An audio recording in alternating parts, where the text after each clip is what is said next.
Hello दोस्तों। तो चलिए स्टार्ट करते हैं आज का हमारा अपना टॉपिक। तो आज का हमारा टॉपिक है two main method of reproduction. चलिए स्टार्ट करते हैं इस बात को। तो सबसे पहले हम देखते हैं कि हम लास्ट क्लास में क्या पढ़े। तो लास्ट क्लास में हम लोग पढ़े थे कि रिप्रोडक्शन क्या होता है ना, और रिप्रोडक्शन क्यों जरूरी है।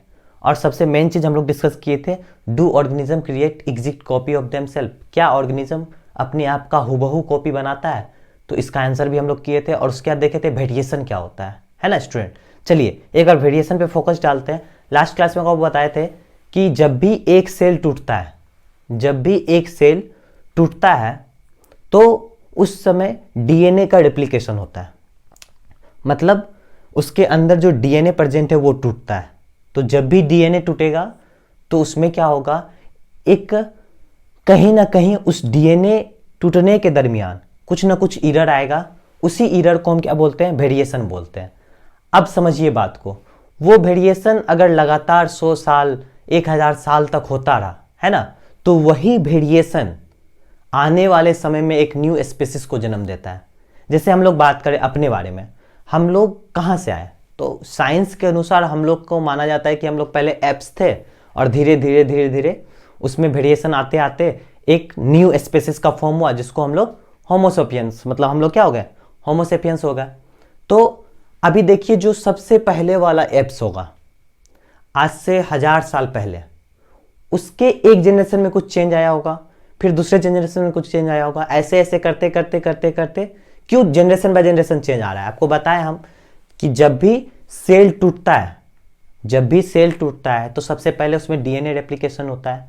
और जब भी डीएनए का रेप्लिकेशन होगा तो वहां कुछ ना कुछ एरर होगा, और उसी एरर को हम क्या बोलते हैं, वेरिएशन। अब जनरेशन बाय जनरेशन होते होते 100 साल के बाद वो एक नए स्पीशीज को जन्म दे दिया, है ना। चलिए तो हम लोग का ये डाउट क्लियर हो गया। अब आगे बढ़ते हैं, ए sexual reproduction and sexual reproduction. तो सबसे पहले हम लोग समझेंगे कि ए सेक्सुअल रिप्रोडक्शन क्या होता है।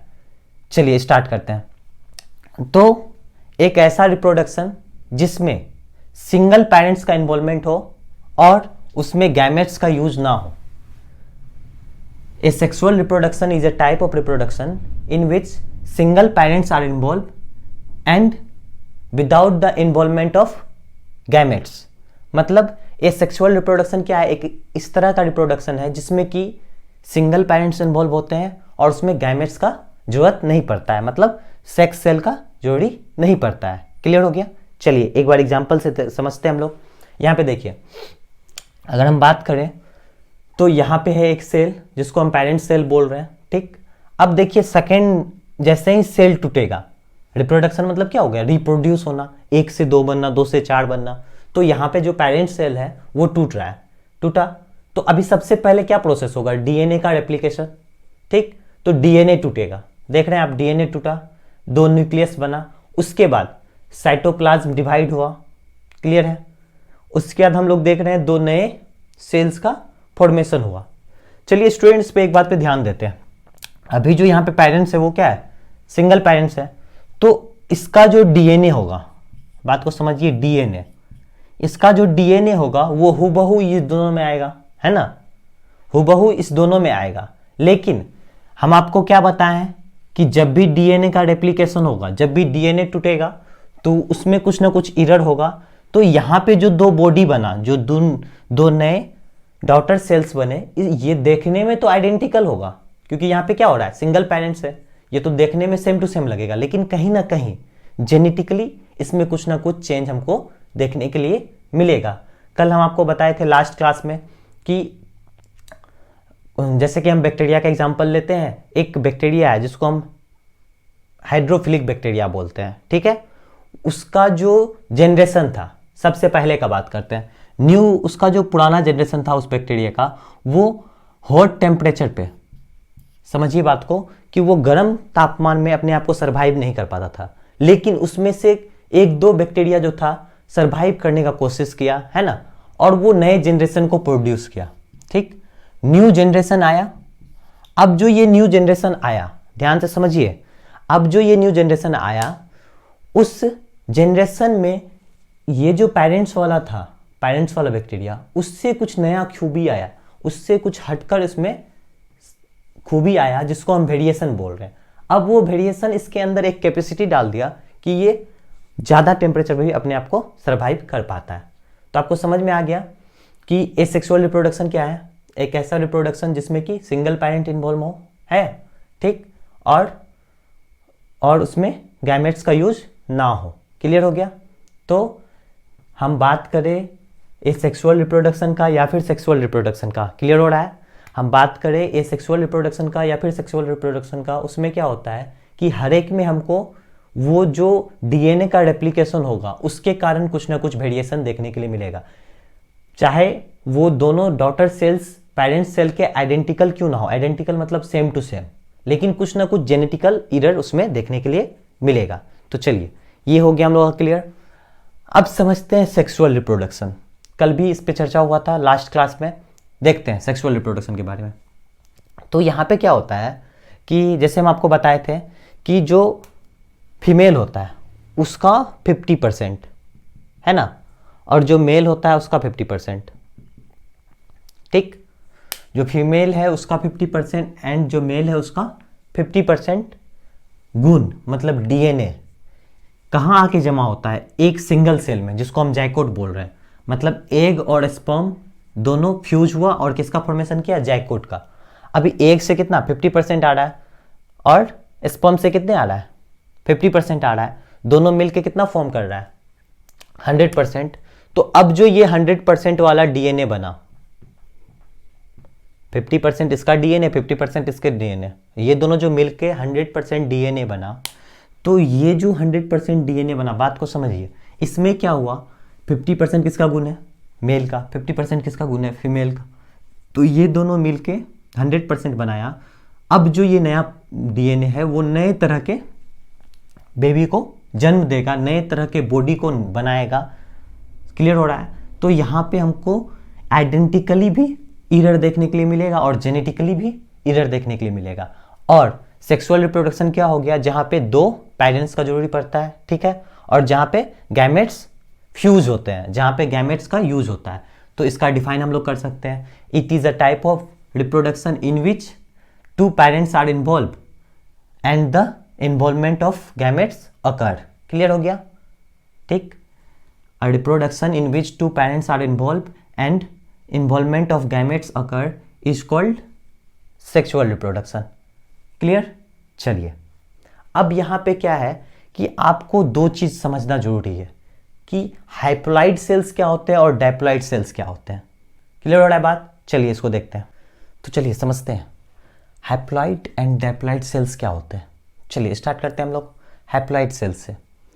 तो स्टूडेंट याद कीजिए, लास्ट क्लास में हम लोग देखे थे कि सेल के अंदर न्यूक्लियस होते हैं और न्यूक्लियस में क्रोमेटिन नामक थ्रेड लाइक स्ट्रक्चर होते हैं, है ना, जो कि डीएनए और प्रोटीन से मिलकर बना हुआ होता है। चलिए देखते हैं। तो वो जो थ्रेड लाइक स्ट्रक्चर है किसके अंदर, न्यूक्लियस के अंदर। एक छोटा सा सेल यहाँ पे बना ले, न्यूक्लियस आ गया।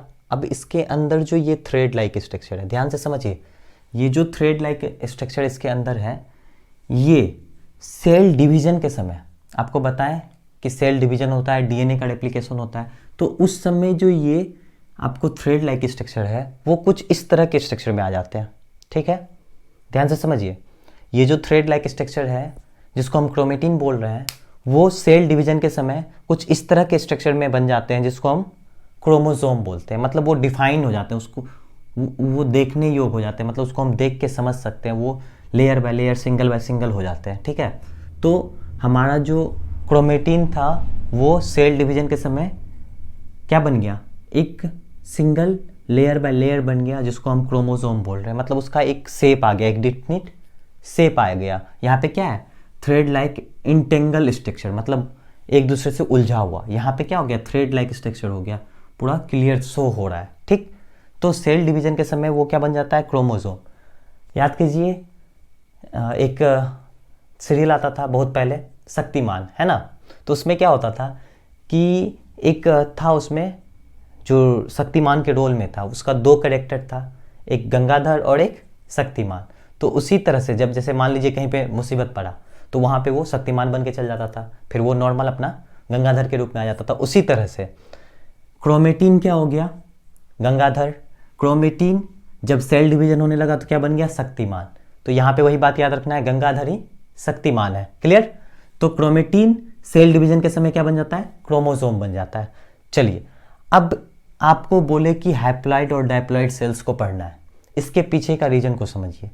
हैप्लॉइड और डायप्लॉइड सेल्स को समझेंगे तब हम समझ पाएंगे गैमेट्स क्या है ना। चलिए, तो हैप्लॉइड सेल्स क्या होते हैं, वन सेट ऑफ क्रोमोसोम, ऐसे सेल्स जिसमें कि एक ही सेट हो क्रोमोसोम का।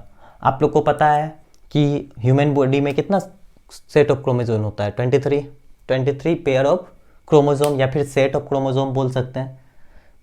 ठीक है, तो 23 पेयर मतलब हो गया टोटल 23 × 2 46 क्रोमोसोम। क्लियर है। तो यहाँ पे क्या होता है, वन सेट ऑफ क्रोमोसोम होता है। तो हैप्लॉइड सेल्स में क्या होगा कि क्रोमोसोम का जो संख्या होगा वो सिर्फ कितना होगा, ओनली 23 होगा। ठीक है। तो हैप्लॉइड सेल्स में क्रोमोसोम क्या होगा, आधा होगा। हैप्लॉइड मतलब आधा पेयर ऑफ क्रोमोसोम प्रेजेंट होगा। क्लियर हो रहा है कि हैप्लॉइड सेल्स में क्या हो रहा है कि क्रोमोसोम का जो संख्या है वो क्या हो रहा है, आधा हो रहा है। ठीक।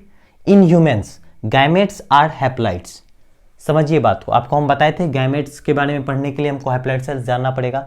तो हमारे बॉडी में जो गैमेट्स होते हैं, जैसे कि स्पर्म और एग है ना, मेल में स्पर्म फीमेल में एग, वो जो होते हैं वो क्या होते हैं, हैप्लॉइड सेल्स होते हैं। अब इसको वेरीफाई करते हैं हम लोग। ठीक है, चलिए समझिए बात को, जल्दी से हम लोग यहाँ पे देख लेते हैं एक बार। ठीक है, तो अभी हम लोग देखें कि हैप्लॉइड सेल्स में हाफ पेयर ऑफ क्रोमोसोम होते हैं, और एग्जाम्पल के तौर पे हम लोग लेंगे ह्यूमन बींग्स के गैमेट्स को, मतलब मेल के स्पर्म को और फीमेल के एग को। तो चलिए यहाँ पे स्पर्म आ गया, स्पर्म का डायग्राम ही बना देते हैं तब आप लोग को ज़्यादा समझ में आएगा। चलिए देखते हैं कि स्पर्म का छोटा सा डायग्राम है ना, और इधर बना लिए एक छोटा सा एग। ठीक है, ये मेल हो गया, ये फीमेल का हो गया है ना, क्या गैमेट्स। अब ये दोनों जो फ्यूज करता है, चलिए अब इसके पास कितना क्रोमोसोम है, 23। बोले half pair of chromosome, haploid cells है, इसमें भी कितना है, 23 है। दोनों मिक्स हुआ, क्या बनाया, जाइकोट। अब जाइकोट में कितने पेयर ऑफ क्रोमोसोम हो गया, टोटल कितने क्रोमोसोम हो गए, 46 क्रोमोसोम हो गए। तो अब देखिए स्टूडेंट, यहाँ पे अगर स्पर्म और एग दोनों हैप्लॉइड्स ना होके डायप्लॉइड्स होते तो क्या होता, यहाँ पे भी 46 होता, यहाँ पे भी 46 होता, दोनों मिलकर कितना हो जाता है, 96 से भी ऊपर हो जाता है ना।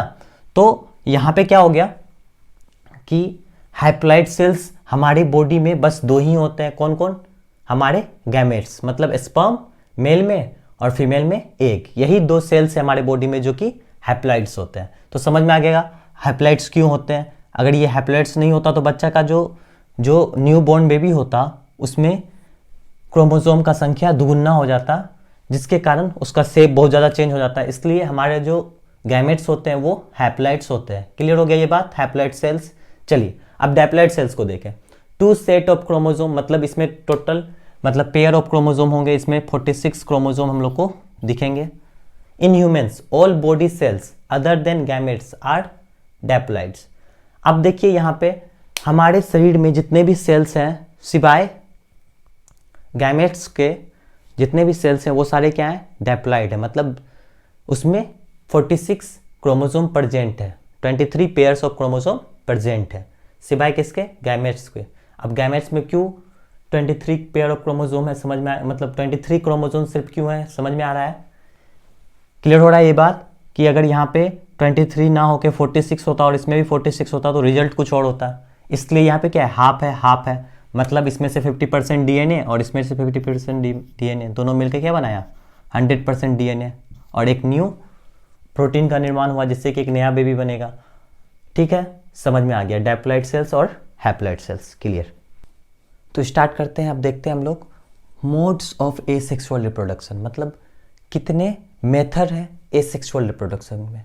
ठीक, तो जनरली 6 तरह के मेथड है, मतलब मेनली बोल सकते हैं 6 तरह का तरीका है जिसके द्वारा एसेक्सुअल रिप्रोडक्शन होता है। एक बार फिर से रिवाइज कर ले एसेक्सुअल रिप्रोडक्शन का डिफाइन। तो ऐसा रिप्रोडक्शन जिसमें कि सिंगल पेरेंट्स हो और इन्वॉल्वमेंट्स ऑफ गैमेट्स ना हो। It is a type of reproduction in which single parents are involve and without the involvement of gametes. Clear है? ठीक है, चलिए समझ में आ गया। अब देखते हैं ये 6 तरह का मेथड जिसके थ्रू एसेक्सुअल रिप्रोडक्शन होता है। तो सबसे पहला हमारा आता है फ्यूजन, क्लियर, दूसरा बडिंग, फिर तीसरा रीजनरेशन। चलिए देखिए, तो हम लोग देखें fusion, budding, regeneration, spore formation, fragmentation and vegetative propagation. ये 6 तरह का मेथड है जिसके द्वारा एसेक्सुअल रिप्रोडक्शन होता है। आपको हम बता चुके हैं एसेक्सुअल रिप्रोडक्शन क्या है, क्लियर है?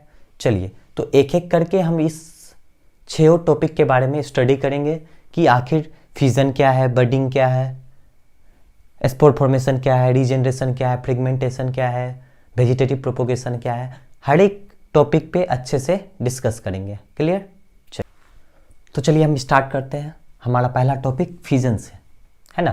फ्यूजन को हम लोग फ्यूजन भी बोलते हैं, क्लियर है? तो चलिए स्टार्ट करते हैं फ्यूजन। तो अभी फ्यूजन का हम लोग पहले देख लेते हैं क्या होता है, ठीक? तो it is a kind of asexual reproduction in which unicellular organism to create 2 new individual. तो अभी हम लोग को इसमें देखना पड़ेगा कि यूनिसेलुलर ऑर्गेनिज्म क्या होता है। तो ऐसे ऑर्गेनिज्म जो कि एक सेल से बने हुए हैं। Organism made up of single cells is known as unicellular, organism made up of multi cells is known as multi cellular. ऐसे ऑर्गेनिज्म जो कि बहुत सारे सेल से बने हैं उसको हम मल्टी सेलुलर, जैसे कि हम लोग हो गए। और ऐसे ऑर्गेनिज्म जो कि एक सेल से बने हैं उसको हम यूनिसेलुलर बोलते हैं, जैसे कि अमाइबा हो गया, क्लियर, अमीबा। चलिए तो अब हम लोग देखते हैं कि फ्यूजन क्या है। सपोज कीजिए कि मेरे पास एक बिस्किट का टुकड़ा है, एक बिस्किट है ना, मिल्क बिकिस, उसको हम 20 से काट देते हैं, ठीक? तो अभी आप देख रहे हैं स्टूडेंट कि मिल्क बिकिस क्या हो गया, 2 बराबर भागों में बट गया। दिस इज कॉल्ड फ्यूजन, है ना। इसमें क्या होता है, यूनिसेलुलर ऑर्गेनिज्म 2 बराबर भागों में बट जाता है, क्लियर? चलिए, इट हैज़ 2 टाइप्स, ये 2 तरह के होते हैं, binary fusion and multi fusion. तो अभी हम लोग बाइनरी फ्यूजन को देखेंगे, क्लियर हो रहा है? फ्यूजन क्या हुआ, समझ में आया? तो फ्यूजन एक टाइप का एसेक्सुअल रिप्रोडक्शन है जो कि सिर्फ यूनिसेलुलर ऑर्गेनिज्म में होता है। और इसमें क्या होता है कि यूनिसेलुलर ऑर्गेनिज्म 2 इक्वल पार्ट्स में डिवाइड हो जाते हैं, क्लियर? चलिए तो बाइनरी फ्यूजन को देखते हैं। 1 cell split into 2 equal parts. अभी आपको हम बताएं कि एक सेल क्या होगा, 2 बराबर भागों में बट जाएगा, क्लियर? तो बाइनरी फ्यूजन आपको समझ में आया। बाइनरी मतलब होता है 1, बाइनरी मतलब इक्वल, चलिए सॉरी इक्वल होता है इसका मतलब। तो बाइनरी मतलब क्या होता है, इक्वल, मतलब बराबर भागों में फ्यूजन। तो बाइनरी फ्यूजन समझ में आ गया, 1 cell split into 2 equal parts. चलिए एग्जांपल देखते हैं। Many bacteria and protozoa like amoeba and paramecium. बहुत सारे बैक्टीरिया और प्रोटोजोआ में क्या होता है, बाइनरी फ्यूजन होता है। मतलब बहुत सारे बैक्टीरिया और प्रोटोजोआ ऐसे हैं जो 2 बराबर भागों में बट जाते हैं। एग्जाम्पल के तौर पे अमाइबा एंड पैरामीशियम। चलिए ठीक है, तो आइए स्टूडेंट देखते हैं एक एग्जाम्पल, बाइनरी फ्यूजन इन यूग्लिना, ठीक है? चलिए तो पहले हम जान लेते हैं यूग्लिना क्या है। तो यूग्लिना जो है एक यूनिसेलुलर ऑर्गेनिज्म है। क्या है Euglena? Euglena is a unicellular organism, है ना, और ये माइक्रोस्कोपिक ऑर्गेनिज्म है, क्लियर? चलिए इतना समझ में आ गया। यूग्लिना जो है वो यूनिसेलुलर ऑर्गेनिज्म है और वो एक माइक्रोस्कोपिक ऑर्गेनिज्म है। चलिए अब हम बात करते हैं, यूग्लिना जो है वो कनेक्टिंग लिंक है बिटवीन प्लांट एंड एनिमल।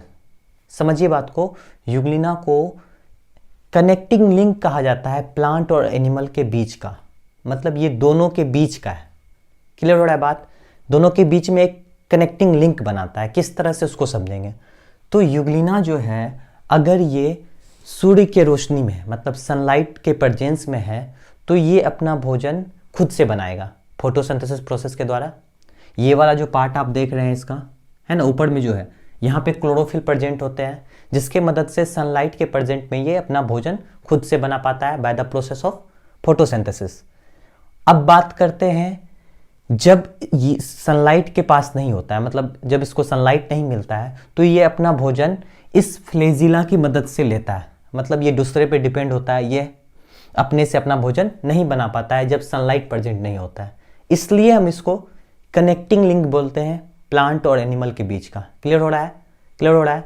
तो इसको हम इसलिए कनेक्टिंग लिंक क्यों बोल रहे हैं, क्योंकि ये सनलाइट के प्रेजेंट में अपने से भोजन बना रहा है, सनलाइट के एब्सेंस में दूसरे से भोजन ले रहा है, तो ये दोनों काम कर रहा है, इसलिए ये कनेक्टिंग लिंक है किसके किसके बीच, प्लांट और एनिमल के बीच। चलिए अब एक चीज और समझते हैं स्टूडेंट, यहां पे देखिए ये जो आपको धागा नुमा संरचना दिख रहा है, थ्रेड लाइक स्ट्रक्चर जो आपको दिख रहा है ना, ये क्या है, ये है फ्लेजिला। ठीक, इसी के टाइप का आप देखे होंगे स्टूडेंट कि कुछ पैरामीशियम में चप्पल लाइक स्ट्रक्चर, हम लोग जो चप्पल पहनते हैं उसी तरह का स्ट्रक्चर होता है पैरामीशियम का, उसके चारों ओर सीलिया प्रेजेंट होता है। इसी तरह से थ्रेड लाइक स्ट्रक्चर होगा, लेकिन वो एक नहीं बहुत सारा होगा, है ना, उस अनगिनत होगा, है ना। तो ये जो सीलिया है या फिर ये फ्लेजिला है, ये दोनों का काम क्या है, ये दोनों का काम है कि ये जिस चीज में प्रेजेंट होगा उसमें मोशन करने में हेल्प करेगा, मूवमेंट में मदद करेगा, एक जगह से दूसरे जगह मूव करने में मदद करेगा। अब फ्लेजिला और सीलिया जिस भी यूनिसेलुलर में प्रेजेंट होता है जनरली वो वाटर में पाया जाता है। क्लियर हो रहा है बात? सीलिया और फ्लेजिला जिस भी ऑर्गेनिज्म में प्रेजेंट होगा वो जनरली वाटर में पाया जाएगा। अब इसके मदद से ये अपने में मोशन क्रिएट करता है। चाबुक समझते हैं, चाबुक, उसी तरह से ये अपने फ्लेजिला को ऐसे फेंकता है, ऐसे फेंका और फिर आगे अपने बॉडी को बढ़ाया। उसी तरह से सीलिया की मदद से, जैसे कि नाव का चप्पू चलता है ना, नाव का जो चला, नावी जिसको बोलते हैं, जो नाव को एक जगह से दूसरी जगह लेके जाता है, किसके मदद से, उसका जो निकला हुआ रहता है चप्पू, उसके मदद से। तो ये नाव के तरह गति करता है, नाव के चप्पू की तरह गति करता है, ऐसे ऐसे करके। और ये जो फ्लेजिला है वो चाबुक की तरह, समझ में आ रहा है बात, चाबुक की तरह, मतलब ये चाबुक फेंका और फिर अपने बॉडी को आगे किया।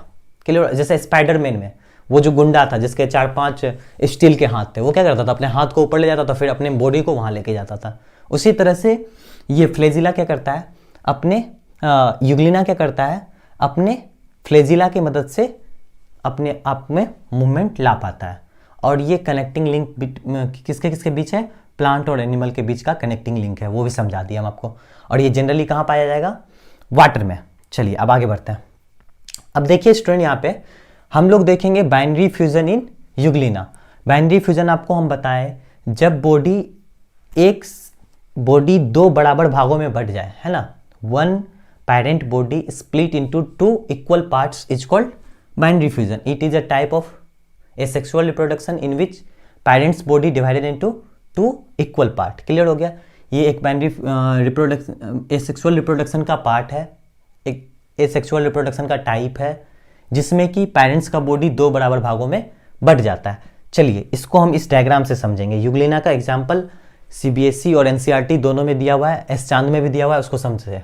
चलिए तो अभी देखिए एक यूग्लिना है, अब इसके थोड़े स्ट्रक्चर को हम देख लेते हैं। इसका नाम आपको बता दिए, फ्लेजिला। अब यहाँ पे कॉन्ट्रेक्टाइल वैक्यूल होता है इसके पास, इसका फंक्शन क्या है वो देखते हैं।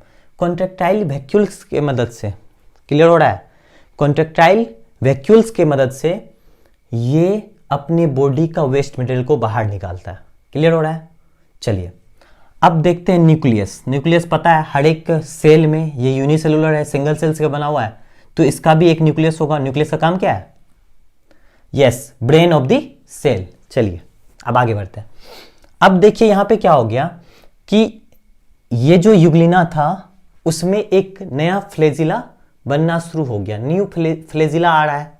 फिर उसके बाद देखिए यहां पे क्या हो गया, थर्ड डायग्राम में इसके बीच में एक सेप्टम बना, दिख रहा है आपको, सेप्टम बना और यहां पे एक धसाव हुआ, इस एरिया में धसाव हुआ, जिसके कारण देखिए ध्यान से समझिए, इसमें क्या हो रहा है, धसाव हो रहा है ऊपर से, और ये धीरे धीरे धीरे धीरे क्या हो जाएगा, 2 न्यू डॉटर यूग्लिना में कन्वर्ट हो जाएगा। तो यहाँ पे आप देखें स्टूडेंट कि एक पेरेंट सेल्स 2 इक्वल पार्ट में डिवाइड हो गया।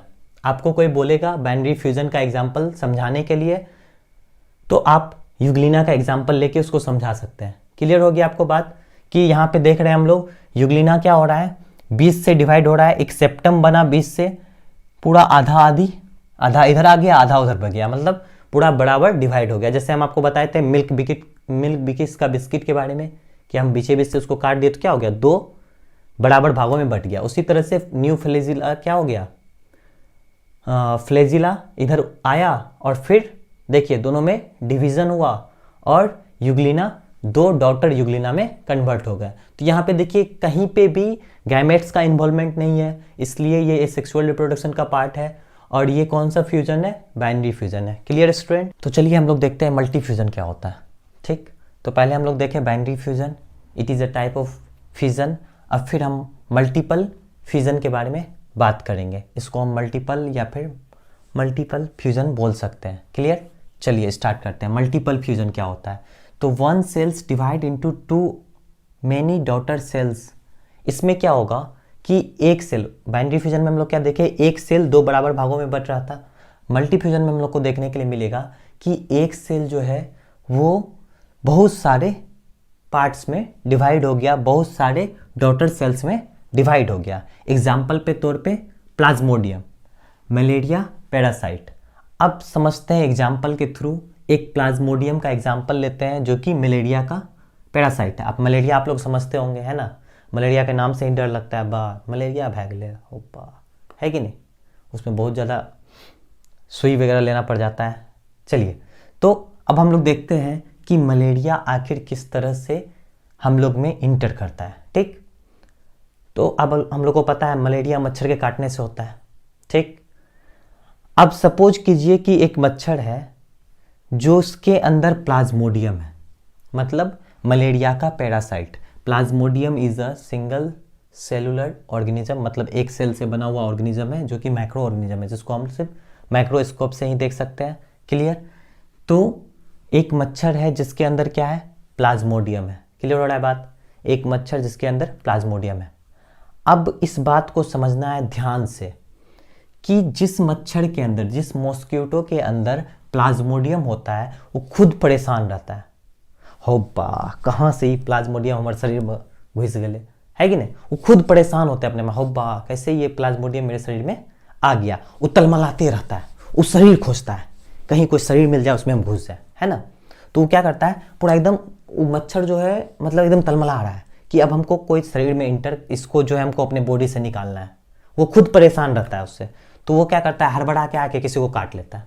ठीक, अब सपोज कीजिए एक पर्सन को वो काटा, तो जैसे ही वो मॉस्किटो अपना ट्यूब अंदर डालेगा, ठीक, तो क्या होगा, प्लाज्मोडियम उससे निकल के किस में चल जाएगा, आपके ब्लड में चल जाएगा, उस पर्सन के ब्लड में चल जाएगा। अब प्लाज्मोडियम आपके ब्लड में इंटर कर गया। क्लियर है? अब प्लाज्मोडियम जो है वो ब्लड में इंटर करते के साथ आपके बॉडी में जैसे ही वो ब्लड में इंटर करेगा, वो चटाक से जगह खोजेगा। वो क्या करेगा, जगह खोजेगा कि हम जाके कहीं नुका जाए, नहीं तो क्या होगा, WBC उसको खा जाएगा, WBC उसको डाइजेस्ट कर जाएगा। WBC क्या है, हमारा इम्यून सिस्टम का एक पार्ट है। WBC का काम क्या है, जो ब्लड में प्रेजेंट होता है, फाइट अगेंस्ट डिजीजेस। तो उससे वो बचने के लिए तराक से जगह खोजेगा कि हमको कहीं जाके छिपना है। तो उसके लिए सबसे बेस्ट जगह होगा आपका लीवर। क्लियर हो रहा है बात?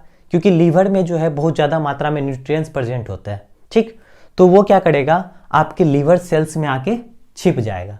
चलिए बात को समझते हैं ध्यान से। आपको हम बताएं कि प्लाज्मोडियम जो है वो एक मॉस्किटो से फैलता है ना। तो अब प्लाज्मोडियम आपके बॉडी के अंदर इंटर किया और वो जगह खोजने लगा कि हम कहीं जाके छिप जाए, नहीं तो क्या होगा, WBC हमको खा जाएगा। और वो जगह ढूंढ लिया कहाँ, लीवर में, और जाके वहाँ छिप गया। चलिए, तो अभी प्लाज्मोडियम लीवर सेल्स में आके छिपा हुआ है। सपोज कीजिए ये आपका एक लीवर सेल्स है। ठीक, लीवर का एक सेल है, इसके अंदर आके छिप गया कौन, प्लाज्मोडियम। ठीक, प्लाज्मोडियम का यहाँ पे स्ट्रक्चर है, चलिए इसको देखते हैं। अब प्लाज्मोडियम क्या है उसको ध्यान से समझेंगे। अब प्लाज्मोडियम के स्ट्रक्चर को हम देखें तो ये यूनिसेलुलर है, मतलब एक सेल से बना हुआ। तो इसके पास क्या होगा, न्यूक्लियस होगा। न्यूक्लियस क्या होता है, जो पूरे सेल को कंट्रोल करता है। इसके पास भी साइटोप्लाज्म होगा।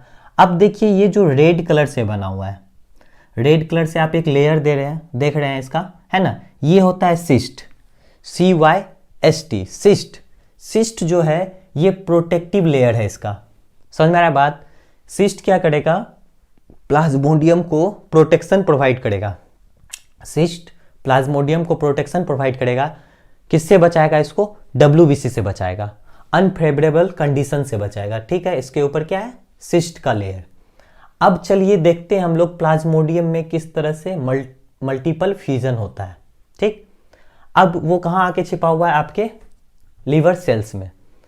अब ये क्या करेगा? अपने आप को डिवाइड करना शुरू कर देगा, मतलब रिप्रोड्यूस होना शुरू हो जाएगा बाय मल्टीपल फ्यूजन। तो ये क्या हो जाएगा? यहाँ पे एक पेरेंट सेल्स है, मतलब एक प्लाज्मोडियम है, उससे क्या होगा? बहुत सारे प्लाज्मोडियम बनना शुरू हो जाएगा। उसको अगर हम एक बार देखें तो आपको हम बताते हैं किस तरह से वो डिवाइड होता है। ठीक, चलिए, तो ये हम आपका बना लिए एक लीवर सेल्स। ठीक है, अब लीवर सेल में क्या होगा कि ये जो प्लाज्मोडियम है उसका धीरे धीरे डिवीजन शुरू हो जाएगा। तो सबसे पहले इसका न्यूक्लियस डिवाइड होगा। आपको बताए थे कि जब भी सेल का डिवीजन होता है सबसे पहले डीएनए का रेप्लिकेशन होता है। तो इसका न्यूक्लियस धीरे धीरे डिवाइड होना शुरू हो जाएगा कुछ इस तरह से, छोटे छोटे भाग में न्यूक्लियस बट गया। अब इसके चारों ओर साइटोप्लाज्म आएगा। ठीक है, पहले न्यूक्लियस, ध्यान से सुनना है स्टूडेंट, ध्यान से सुनिए कि सबसे पहले क्या हुआ? न्यूक्लियस डिवाइड हुआ, फिर उसके बाद चारों ओर साइटोप्लाज्म आया। ठीक, अब इस सब के ऊपर सेल मेम्ब्रेन आ जाएगा इस तरह से। ठीक है, चलिए, इस तरह से सब के ऊपर क्या आ गया? सेल मेम्ब्रेन आ गया। ठीक, अब इसके ऊपर एक और लेयर बनेगा जिसका नाम है सिस्ट, है ना? सिस्ट का लेयर बनेगा। देखिए यहाँ पे क्या हो गया? एक प्लाज्मोडियम से वो कहाँ आके छिपा हुआ? लीवर सेल्स में, और लीवर सेल्स में अपने आप को मल्टीप्लाई कर रहा है, उसको न्यूट्रिएंट्स मिल रहा है और अपने आप को रिप्रोड्यूस कर रहा है बाय मल्टीपल फ्यूजन। और बहुत सारे डॉटर क्या बन गए? प्लाज्मोडियम। अब क्या होगा? जब आपका लीवर सेल्स भर जाएगा, मतलब ये मल्टीप्लाई हो रहा है कंटिन्यूसली होते होते आपका लीवर सेल्स भर गया। अब इसके भरने के कारण यहाँ पे जो है प्रेशर जनरेट होना शुरू हो जाएगा। अब इसका एग्जांपल समझिए, जैसे कि मान लीजिए एक बैलून है ना, उसको हम फुलाते हैं।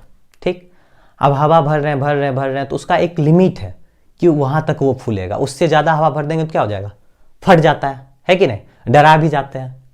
तो उसी तरह से आपका जो लीवर का सेल है उसका एक लिमिट है, भरते क्या हो जाएगा? आपका लीवर सेल फटेगा। उसके साथ साथ जो ये सिस्ट वाला लेयर था, लीवर जो सबसे पहला मेरा प्लाज्मोडियम था उसके ऊपर क्या था? सिस्ट वाला लेयर, वो फट जाएगा। साथ साथ क्या फट जाएगा? आपका लीवर सेल, है ना, वो आपके लीवर सेल को फाड़ते हुए निकलेगा।